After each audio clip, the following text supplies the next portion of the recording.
हाय दोस्तों, welcome to our channel investing with Dhan. दोस्तों, आपने बचपन से लेकर अब तक ये वाली कहानियां बहुत बार सुनी होंगी कि अगर आपने 1990s में इन्फोसिस के 1 लाख रुपए के शेयर लिए होते तो आज उसकी वैल्यू 100 करोड़ होती। अगर आपने रिलायंस इस रेट पे लिया होता तो आज उसकी वैल्यू बहुत बड़ी हो सकती थी। एमआरएफ का शेयर किसी टाइम पे 10 रुपए का ट्रेड हुआ करता था और आज वो 1.5 लाख रुपए का ट्रेड हो रहा है। दोस्तों, ऐसी कहानियां सुनना बहुत आसान है, ऐसी कहानियां सुनाना और इनके बारे में बातें करना बहुत आसान है। इंपॉर्टेंट पॉइंट ये है कि आज की डेट में ये डिसाइड करना कि 2040 में मेरा पोर्टफोलियो कैसा दिखना चाहिए, आज की डेट में डिसाइड करना कि 15 साल के लिए मुझे क्या इन्वेस्टमेंट करनी है, दोस्तों ये है इंपॉर्टेंट बात। और आज की इस वीडियो में मैं आपके साथ यही इंपॉर्टेंट बात डिस्कस करने वाला हूं कि आज से 15 साल के लिए कौन से सेक्टर में पैसा डाला जाए, आज से 15 साल के बाद कौन सा थीम चलने वाला है। दोस्तों, 2040 में आपका पोर्टफोलियो कैसा दिखना चाहिए ये आज आपको डिसाइड करना है। पास्ट की बातें तो बहुत सारे लोग करते हैं कि अगर मैंने ये किया होता तो आज ये हो सकता था। आज हम यहां पर इस वीडियो में बात करने वाले हैं कि आज हम ऐसा क्या करें कि 2040 में हमारा पोर्टफोलियो ऐसा दिखे कि खुद को हमें प्राउड होना चाहिए। दोस्तों, आज की इस वीडियो में बहुत ही इंपॉर्टेंट डिस्कशन होने वाली है। हम थीम्स के बारे में बातें करेंगे, हम सेक्टर्स की बातें करेंगे, हम स्टॉक्स की भी बातें करेंगे और हम स्कैनेक्स पे ये भी देखेंगे कि किस तरीके से हम अपने लिए अच्छे स्टॉक्स, अच्छे सेक्टर्स, अच्छे थीम्स को लगातार ढूंढ सकते हैं। तो दोस्तों, अगर आप अभी तक धन ऐप पे नहीं है तो धन ऐप अभी डाउनलोड कर लीजिए, चैनल को सब्सक्राइब कर लीजिए और डिस्क्रिप्शन में आपको स्कैनेक्स का लिंक भी दिया हुआ है, आप वहां पर जाकर जरूर विजिट कीजिएगा क्योंकि वहां पर आपको, अभी आप नोटिस करेंगे इस वीडियो के अंदर, वहां पर आपको बहुत ही इंपॉर्टेंट और बहुत ही इंटरेस्टिंग इंफॉर्मेशन मिलने वाली है। आइए विदाउट एनी डिले हम स्टार्ट करते हैं अगले 15 साल की प्लानिंग, अपने 15 साल की इन्वेस्टमेंट्स की प्लानिंग कि 15 साल के बाद मेरे पोर्टफोलियो में ऐसा कौन सा शेयर रहेगा, ऐसे कौन से सेक्टर और थीम रहेंगे जो मल्टी बैगर्स बन चुके होंगे। आज हम इस पूरे थीम को यहां पर डिसाइड करते हैं। तो दोस्तों, प्लीज मेक श्योर कि आप अपने लिए कुछ राइटिंग डिवाइस लेकर बैठिएगा क्योंकि कुछ इंपॉर्टेंट चीजें हैं जो आपको यहां पर नोट करनी चाहिए। आइए चलते हैं हम यहां पर आगे। दोस्तों, सबसे पहले हम बात करेंगे, दोस्तों अगर आपको फ्यूचर की इन्वेस्टमेंट्स करनी है तो सबसे पहले आपको यह सोचना चाहिए कि फ्यूचर में अच्छे सेक्टर्स कौन से हैं जो चल सकते हैं। अगर आपको ये कॉन्सेप्ट मुश्किल लग रहा है तो मैं आपको एक एग्जांपल देता हूं। आप अगर आज ये वीडियो किसी बड़े स्टेट में बैठ के देख रहे हैं, टियर 2 या टियर 3 सिटी में देख रहे हैं, मैं दावा करता हूं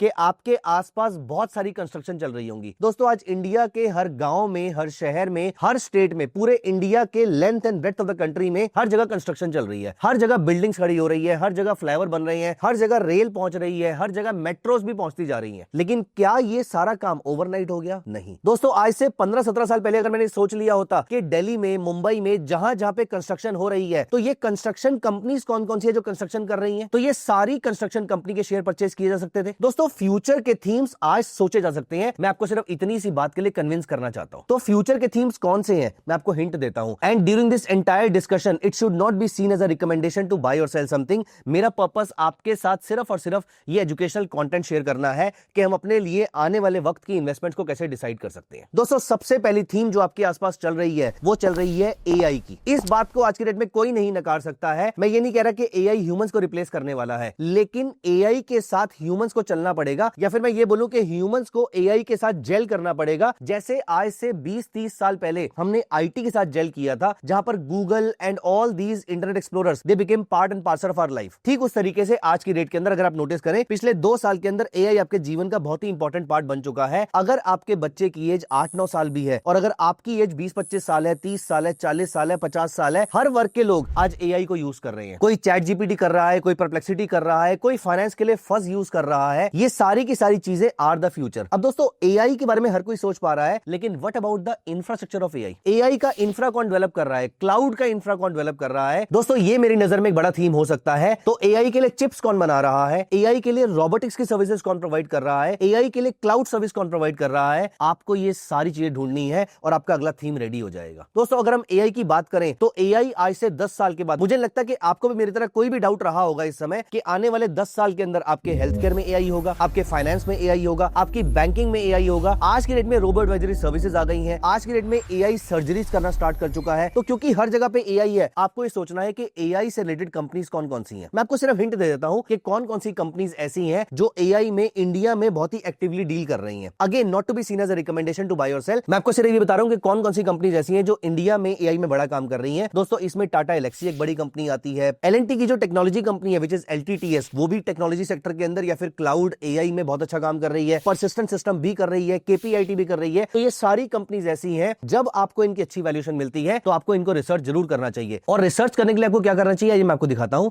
दोस्तों, मैं यहां पर चलता हूं धन के इनबिल्ट स्क्रीनर पे विच इज scanex.trade। यहां पर हम चल के देखते हैं। अगर आपको किसी भी कंपनी की रिसर्च करनी है तो फॉर एग्जांपल यहां पर टेक महिंद्रा आपको दिखाई दे रहा है, या फिर अगर हमें परसिस्टेंट सिस्टम के बारे में चेक करना है तो मैंने परसिस्टेंट पे क्लिक किया। आप यहां पर नोटिस कर पा रहे हैं पिछले एक दिन का रिटर्न, पिछले एक महीने का रिटर्न, 6 महीने का, 1 साल का और पिछले 5 साल का रिटर्न अप्रोक्सीमेटली 965% के आसपास का है। बट रिटर्न्स तो हिस्टोरिकल होते हैं, हमें इसके फ्यूचर के बारे में बात करनी चाहिए। तो यहां पर आप देखिए कंपनी की फाइलिंग्स को आप यहां पर आके स्टडी कर सकते हैं। यहां पर कंपनी के फाइनेंशियल रिजल्ट्स क्या थे, इन्वेस्टर प्रेजेंटेशन क्या थी। अगर हम यहां पर नोटिस करेंगे तो आपको कंपनी की पूरी इन्वेस्टर प्रेजेंटेशन अप्रोक्सीमेटली 45 पेजेस के आसपास की पूरी प्रेजेंटेशन आपको मिल जाएगी। अपार्ट फ्रॉम दिस अगर आप यहां पर नोटिस करेंगे तो आपको ट्रांसक्रिप्ट मिल जाएगी जो इनकी रिसेंट कॉन कॉल हुई थी। दोस्तों यहां पर अगर आपको परसिस्टेंट के फाइनेंशियल चेक करने हैं तो वो भी यहां पर आके आप क्वार्टरली फाइनेंशियल भी चेक कर सकते हैं, एनुअल भी कर सकते हैं, कंसोलिडेटेड और स्टैंडअलोन दोनों पे जाके आप क्लिक करके उनके फाइनेंशियल्स को टेबुलर फॉर्म में और यहां पर ग्राफिकल फॉर्म में भी चेक कर सकते हैं। आप देख पा रहे हैं किस तरीके से परसिस्टेंट का रेवेन्यू और प्रॉफिट्स लगातार बढ़ते जा रहे हैं। दोस्तों यहां पर आप इनकी शेयर होल्डिंग भी चेक कर सकते हैं। लेकिन मैं आपको दिखाता हूं यहां पे सबसे इंपॉर्टेंट डेटा। दोस्तों जिस तरीके से हम रिसर्च कर रहे हैं उस तरीके से म्यूचुअल फंड कंपनीज एएमसीज भी तो रिसर्च कर रही होंगी। यहां पर देखिए कौन कौन से म्यूचुअल फंड्स इस कंपनी के शेयर्स को परचेज कर रहे हैं। तो मेरे ही एसेट मिड कैप फंड के पास इसकी अप्रोक्सीमेटली 1.23% होल्डिंग है। और यहां पर आप नोटिस कीजिए तो मेरे ही एसेट मिड कैप फंड की 1.23% होल्डिंग करंटली इस पर्टिकुलर स्टॉक में है। दोस्तों यहां पे आप पूरी की पूरी इंफॉर्मेशन निकाल सकते हैं किसी भी कंपनी को लेकर। आइए अपने टॉपिक में वापस चलते हैं। दोस्तों पहला सेक्टर हमने डिस्कस किया है एआई, ऑटोमेशन, एआई का इंफ्रास्ट्रक्चर। दोस्तों दूसरा थीम जो आपके माइंड में आना चाहिए, I am very very sure आपने कभी ना कभी तो नोटिस किया होगा, इंडिया एंड ब्रॉडली पूरी दुनिया is currently moving towards net zero emission. Yes, मैं कार्बन एमिशन की बात कर रहा हूं। दोस्तों अगर कार्बन एमिशन कम करना है तो यहां पर आपको फॉसिल फ्यूल से दूर जाना पड़ेगा और या फिर आपको क्लीन टेक्नोलॉजी पे फोकस करना पड़ेगा। फॉसिल फ्यूल से आप इमीडिएटली तो दूर नहीं जा सकते हैं, लेकिन धीरे धीरे आप रिन्यूएबल्स को लाकर फॉसिल फ्यूल को धीरे धीरे आउटडेटेड कर सकते हैं। तो दोस्तों यहां पर आपको थीम कौन कौन से ऐसे जो फोकस करने चाहिए, देखिए ईवी में कौन कौन सी कंपनीज काम कर रही है आपको ये देखना चाहिए, बैटरीज कौन कौन सी कंपनीज बना रही है आपको ये देखना चाहिए, solar energy, wind energy, nuclear energy, इन पे कौन कौन सी कंपनीज फोकस कर रही हैं आपको इस बात पे फोकस करना चाहिए। दोस्तों यहां पर मेरी नजर में कुछ कंपनीज जो आती हैं, फॉर एग्जांपल एनटीपीसी ग्रीन हो गई, अडानी ग्रीन हो गई, टाटा पावर हो गई, अमारा राजा बैटरीज हो गई, जेएसडब्ल्यू एनर्जी हो गई। दोस्तों ये सारी कंपनीज क्लीन एनर्जी या फिर इलेक्ट्रिफिकेशन में बहुत ही एग्रेसिवली अपना रोल प्ले कर रही हैं। तो दूसरा थीम, दूसरा सेक्टर जो आपको याद रखना चाहिए वो है इलेक्ट्रिफिकेशन या फिर क्लीन एनर्जी। अब क्या आप सेक्टर वाली कंपनीज को भी स्कैनेक्स से ढूंढ सकते हैं? आइए मैं यहां पर आपको एक बहुत ही इंटरेस्टिंग डेटा और दिखाता हूं स्कैनेक्स पे। तो दोस्तों मैं जब यहां पर स्कैनेक्स ओपन करता हूं, मैं यहां पर इंडस्ट्री में जाता हूं, तो यहां पर देखिए आपको फोकस करना है ऐसी कंपनीज, फॉर एग्जांपल अभी हम एनर्जी की बात कर रहे थे तो हम यहां पर एनर्जी पे चले जाते हैं। मेरे सामने सारी की सारी कंपनीज एनर्जी की आ जाएंगी, फिर यहां पर पावर की आ जाएंगी और मैं वहां से इनके ऊपर कोई पैरामीटर लगा के, कोई फिल्टर लगा के इन कंपनीज को शॉर्टलिस्ट कर सकता हूं। क्योंकि मुझे यहां पर ऑटोमोबाइल वाली कंपनी भी चाहिए तो वो भी मैं यहां से सिलेक्ट कर लेता हूं। आप देखिए मेरे पास अप्रोक्सीमेटली 2700 में से 184 कंपनीज आ गई हैं। अब यहां पर अगर आपको इस कंपनी के बारे में चेक करना है कि कंपनी ग्रीन में कितना काम कर रही है, क्लीन एनर्जी में कितना काम कर रही है, उसके लिए आपको सिर्फ इस कंपनी पे क्लिक करना है। यहां पर फॉर एग्जांपल मैंने टाटा पावर पे क्लिक कर लिया है और यहां पर आप नोटिस करेंगे तो इस कंपनी के अबाउट में जाकर आप इस कंपनी की पूरी इंफॉर्मेशन ले सकते हैं। यहां पर आप देखिए इसके बारे में कंपनी की पूरी इंफॉर्मेशन दे रखी है कि कंपनी कितने मेगावाट, फॉर एग्जांपल यहां पर आप नोटिस कर लेते हैं the company has an installed generation capacity of 13515 megawatt with 4655, मतलब 1/3 से ज्यादा megawatt from clean and green energy. इसी के बारे में पहले बात कर रहे थे। तो दोस्तों कैनेक्स आपको यहां पर हेल्प कर सकता है ऐसी कंपनीज को शॉर्टलिस्ट करने के लिए और ऐसी कंपनीज को डिटेल में स्टडी करने के लिए भी। बाय द वे कैनेक्स का लिंक नीचे डिस्क्रिप्शन में दिया हुआ है, उसको क्लिक करके जरूर चेक कीजिएगा। It's a beautiful platform for anyone जो कंपनीज की डिटेल स्टडी करने में बहुत ज्यादा इंटरेस्टेड होते हैं। दोस्तों तीसरा थीम, ये सेक्टर जो बहुत ही लंबे पीरियड तक मुझे ऐसा लगता है कि परसिस्ट कर सकता है और लोगों पे इसका ध्यान बहुत लेट जाने वाला है, वो है बायोटेक का sector. Reason, rising life expectancy. At the same time बहुत सारी ऐसी क्रोनिक डिसीज आती जा रही हैं जो पहले एग्जिस्ट नहीं किया करती थी। अनफॉर्चुनेटली आज हमारी लाइफ में हमारे लाइफस्टाइल से रिलेटेड डिसीजेस भी बहुत ज्यादा होती जा रही हैं। अब कोई ना कोई तो इस पर रिसर्च कर ही रहा होगा। दोस्तों यहां पर जो अर्ली रिसर्चर्स हैं या जिनकी रिसर्च प्रॉफिटेबल हो जाएगी वो कंपनीज आने वाले सालों के अंदर बहुत अच्छा परफॉर्म कर सकती हैं। तो दोस्तों यहां पर आपको बायोटेक कंपनीज को, जीनोम स्टडी करने वाली कंपनीज को, फार्मास्यूटिकल कंपनीज को, इनको आपने अपनी रडार पे जरूर रखना है। मैं यहां पर आपको कुछ एग्जांपल दे देता हूं, जैसे कि लॉरस लैब्स हो गया, डॉक्टर रेड्डी हो गया, डिविस लैब हो गया। ये सारी कंपनीज ऐसी हैं जो जीनोम पे बहुत ज्यादा काम कर रही हैं और लाइफस्टाइल से रिलेटेड डिसीजेस जितनी भी हैं उनके सॉल्यूशन पे भी काम कर रही हैं। तो दोस्तों आने वाले कुछ सालों के अंदर ये 3 सेक्टर तो मेरे रडार पे हैं ही, लेकिन उसके अलावा बहुत सारे सेक्टर्स और भी हैं जो आपको रडार पे रखने चाहिए। मैंने 3 के बारे में तो डिटेल में बात करी है, लेकिन बाकी सेक्टर्स जो मेरे रडार पे हैं वो है for example semiconductor, for example space technology के अराउंड जितनी भी कंपनीज हैं वो भी आपके रडार पे होनी चाहिए। दोस्तों अगर हम सभी लोग इंटरनेट का इतना ज्यादा यूज करेंगे, एआई का बहुत ज्यादा यूज करेंगे,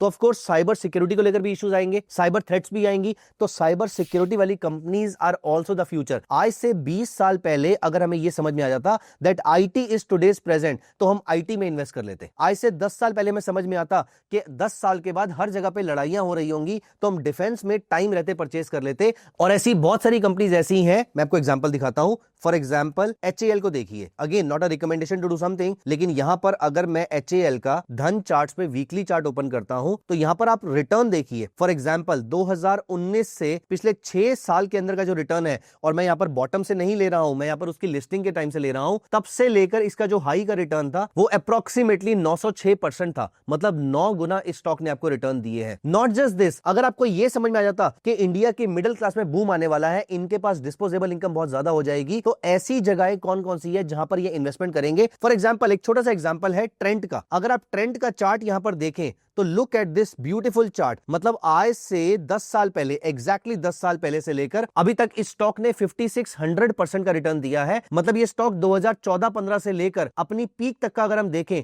तो इसने 56 गुना 56 टाइम्स का रिटर्न दिया है। अगर हम आज इतना गिरने के बावजूद, ये स्टॉक अपने हाई से बहुत ज्यादा गिर चुका है, 50% गिर चुका है, उसके बावजूद ये आपको 28 टाइम्स का 28x का रिटर्न दे रहा है। दोस्तों ठीक उस तरीके से अगर आप ये समझ जाएंगे कि आज से 20 साल के बाद कौन कौन से थीम्स हैं जो रूल करने वाले हैं, तो 20 साल के लिए आपको इन्वेस्टमेंट करना और कन्विक्शन के साथ इनको होल्ड करना आपके लिए बहुत ही आसान हो जाएगा। तो दोस्तों चाहे वो स्पेस टेक्नोलॉजी हो गई, चाहे वो राइजिंग मिडिल क्लास हो गई, चाहे वो AI का बूम हो गया, चाहे वो मेडिकल टेक्नोलॉजी कंपनीज हो गई, चाहे वो सेमीकंडक्टर्स हो गए, दोस्तों ये सारे थीम्स मुझे लगता है फ्यूचर के थीम्स हैं। तो अगले 15 साल के लिए अगर आपको कहीं पर इन्वेस्टमेंट करनी है तो ये थीम्स आप इग्नोर नहीं कर सकते हैं। तो दोस्तों 2040 में आपका पोर्टफोलियो कैसा दिखेगा वो आपको आज डिसाइड करना है। और मैंने जब बोला आज डिसाइड करना है तो इसको अगले महीने या अगले साल डिसाइड नहीं करना है दोस्तों, हमें उसको आज ही डिसाइड करना शुरू कर देना है। क्योंकि ये डिसीजन लेने में, इन्वेस्टमेंट डिप्लॉय करने में भी आपको कुछ महीने लग जाएंगे, क्योंकि हर बार आपको हर कंपनी अंडर वैल्यूड नहीं मिलेगी। क्योंकि अच्छी कंपनीज को परचेज करना is not the only goal, अच्छी कंपनी को अच्छे प्राइस पे परचेज करना इज द अल्टीमेट ऑब्जेक्टिव। और इस चीज में आप धन के स्क्रीनर्स को भी यूज कर सकते हैं। तो अगर आप यहां पर देखेंगे स्कैनेक्स पे आपको रेडीमेड स्क्रीनर्स में मिलते हैं। यहां पर बाय स्कैनेक्स पे अगर हम चलेंगे तो यहां पर देखेंगे कौन कौन सी ऐसी कंपनीज हैं जो कैपिटल एक्सपेंडिचर कर रही हैं, कौन सी कंपनीज ऐसी हैं जो मिड कैप में बहुत अच्छा परफॉर्म कर रही हैं, स्मॉल कैप में अच्छा परफॉर्म कर रही हैं, और कौन सी अच्छी लार्ज कैप कंपनीज हैं। ये सारी की सारी कंपनीज जो हैं वो आपकी रडार पे होनी चाहिए। ये सारे सेक्टर्स की अच्छी कंपनीज आप धन के स्कैनेक्स पे आके सर्च कर सकते हैं। स्कैनेक्स की डिटेल नीचे डिस्क्रिप्शन में दी हुई है। And I am very very sure आपने अब तक धन ऐप डाउनलोड कर ली होगी, नहीं करी तो भी कर लीजिए। और दोस्तों अगर आपको ये वीडियो पसंद आई है तो प्लीज इस वीडियो को लाइक भी कर दीजिएगा। और हाँ, सबसे इंपॉर्टेंट चीज, मेरे डिस्कस किए हुए सेक्टर्स और थीम्स के अलावा आपको क्या लगता है और कौन सा सेक्टर और थीम ऐसा है जो आपकी नजर पे होना चाहिए या आपकी रडार पे है, उन्हें कमेंट्स में जरूर मेंशन कीजिएगा। हम इसके बारे में कमेंट्स में डेफिनेटली बातें करेंगे। दोस्तों मिलते हैं अगली वीडियो में। Bye bye, take care of yourself. Investments in the securities market are subject to market risk. Read all the related documents carefully before investing.